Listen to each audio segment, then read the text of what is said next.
স্ট্রেকটাই দিকটা দে, ভালো কর, ধর ধর, তোরা হাতে নে, আমি মানাতেছি দেখ। এই নে নে নে, ধর ধর ধর, তাড়াতাড়ি বানা হারামজাদা। বুঝলাম না ওরা পাবলিক প্লেসের মধ্যে এসব কি করতেছে।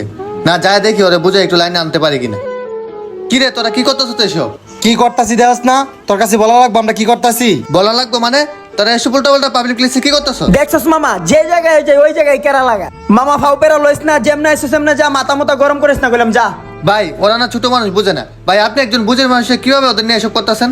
এই বেটা, তোরা কি কৈফিয়ত দিতে হইব? কি শিখামু না শিখামু করে? এখনকার যুগে এইটা, আর পোলাপান এটি করবই। ভাই ঠিক আছে, ওরা এসব করবেই, ওরা হচ্ছে পোলাবেন মানুষ। আপনি তো হচ্ছেন বড় ভাই, আপনি ওদেরকে ভালো বুদ্ধি দিলে আপনার কথা অবশ্যই মাইনে নিত। আর আপনি ভাই কি করতেছেন? তা না করে উল্টো ওদেরকে খারাপ রাস্তা দিয়ে দিতেছেন। এই তুই এতদিন যা কইছস তা কিন্তু চোখ বুঝে মাইনা নিছিস, কিছু কিন্তু বলি নাই। আমাদেরকে যা বলছস তা মাইনা নিছি, কিন্তু তুই আমরা ছেড়ে এখন বড় ভাইয়ের পিছে পড়ছস। তুই বড় ভাইয়ের লগে বেয়াদবি করতেছস কেন? ওই বড় না, ওই বুঝে না কি করতে হবে না করতে হইব, তোর জ্ঞান দিতে হইব। বন্ধু আমি যা বলতেছি তোদের ভালোর জন্য বলতেছি, আমি তো তোদের বন্ধু, আমি কি চাবো তোরা খারাপ দিকে যাস? তুই যদি আমার বন্ধু আরে তুই ভালো চাস, তাহলে আরো 100 টাকা দে, একটা আনছি আরো 2টা লই আই দে।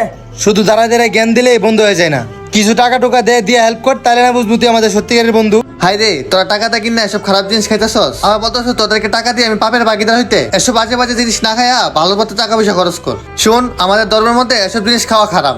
তোরা কেন জানি না শুন না এইভাবে টাকা পয়সা খরচ করে নিজে পাপ কামাইতেছস? উফ, বিশ্বাস কর বন্ধু, মাথাটা একদম গরম হয়ে গেছে রে।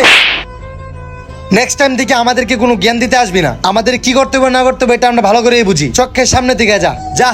আসলে ভাই আমাদের সমাজে এমন এমন কিছু মানুষ আছে যাদেরকে হাজার বোঝানোর পরও সঠিক বোঝা তারা মেনে নিতে চায় না। আমাদের চারপাশে মানুষের এমন অবস্থা হয়ে গেছে যে মানুষ এখন 5 ওয়াক্ত নামাজ